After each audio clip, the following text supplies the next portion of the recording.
Hey everyone, I'm down here on the river today.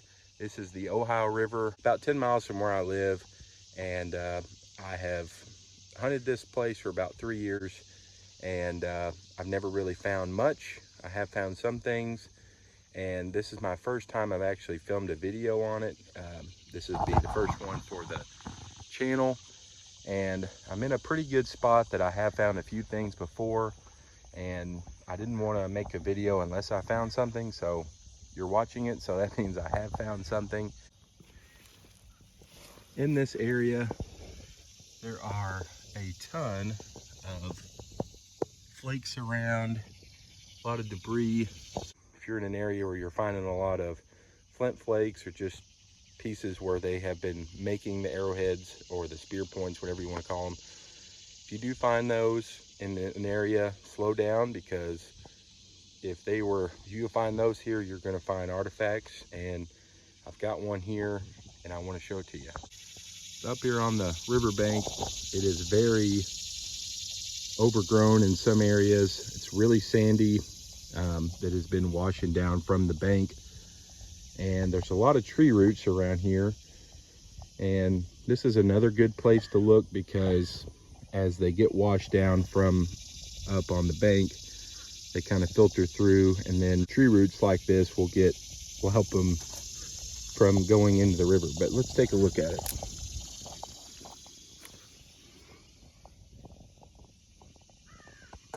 So that's how I found it. Remove this, take a look at it together. Some kind of knife blade, and I don't know what type it is. I'll try to give that information on the screen. And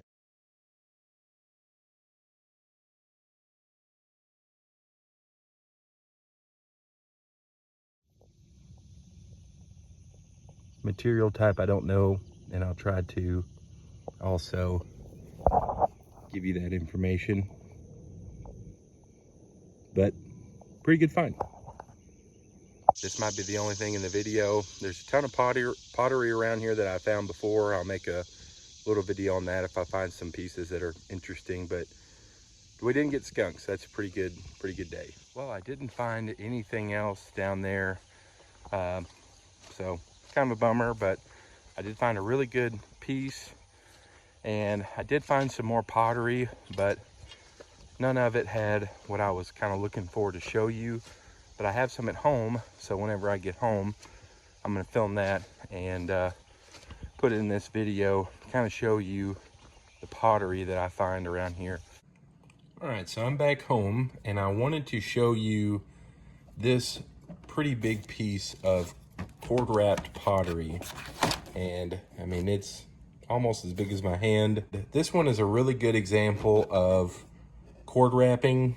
As you can tell, there are all of these lines that are going throughout. Some of them are diagonal, some of them are more horizontal. There's another big diagonal piece, but they're just kind of going wherever. And what this was for, let me just say this, because the pottery is made of just really basic clay and sand, it doesn't have a lot of rigidity. I think that's the right word.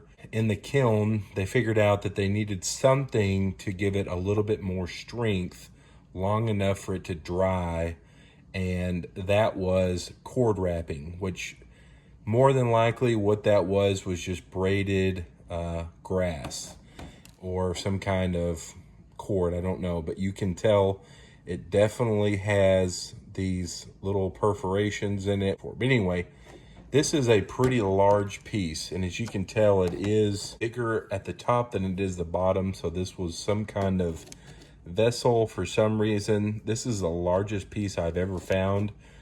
They are usually really small shards because this stuff just didn't last, being made of mostly sand and clay. If somebody were to ask me how old I think this is, I would say sometime around early woodland, late archaic is whenever you start to see these, just because that's whenever in my artifact layers that I find these, I'm also finding late archaic woodland pieces. So that's the only reason why I say that. But this is really, really basic, the early stages of pottery. I do believe that there was even earlier pottery pieces, but because they were so crude, they probably weren't made of really good material, they've been lost to time. So this is really early, some of the earliest ones that you'll ever find. And I know what some of you are gonna say. It's not cord wrapped, it is cord marked pottery. And I'll put a picture of it on the screen right now to show you.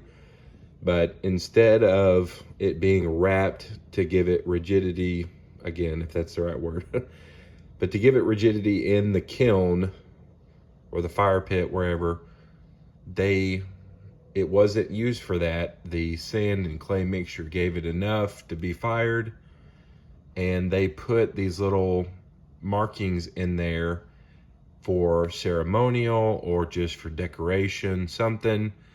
And I totally get that.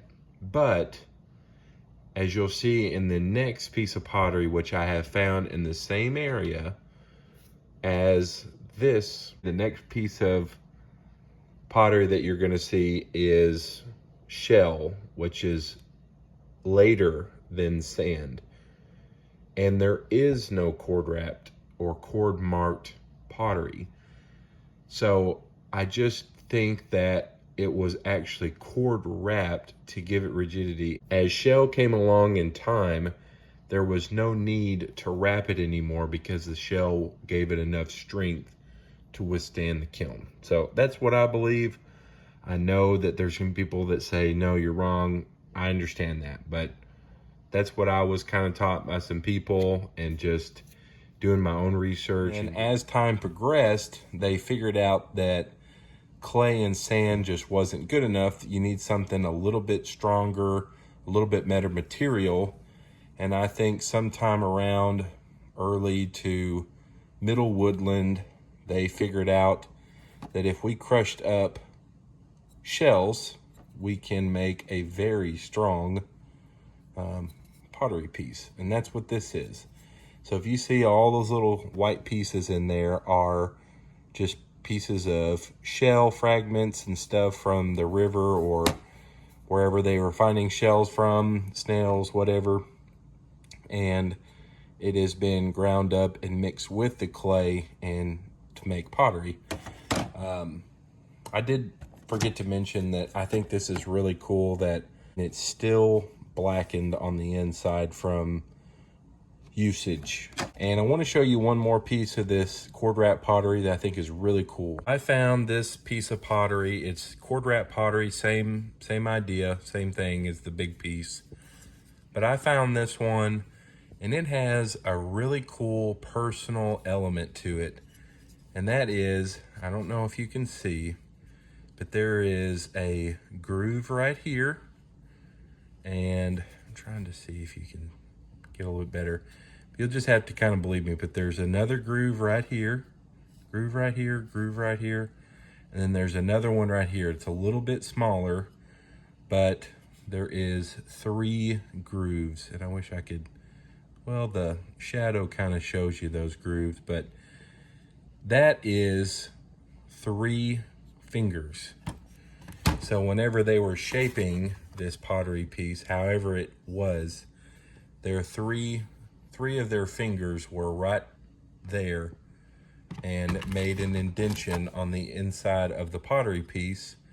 You can kind of see it, but made an indentation on the inside of the pottery piece. And it's pretty cool. You can see those. I think this is one of my favorite pieces. The outside doesn't really look that good, but it's actually what's on the inside that is good. I hope you like this video. Appreciate you sticking around, and we'll see you guys in the next video.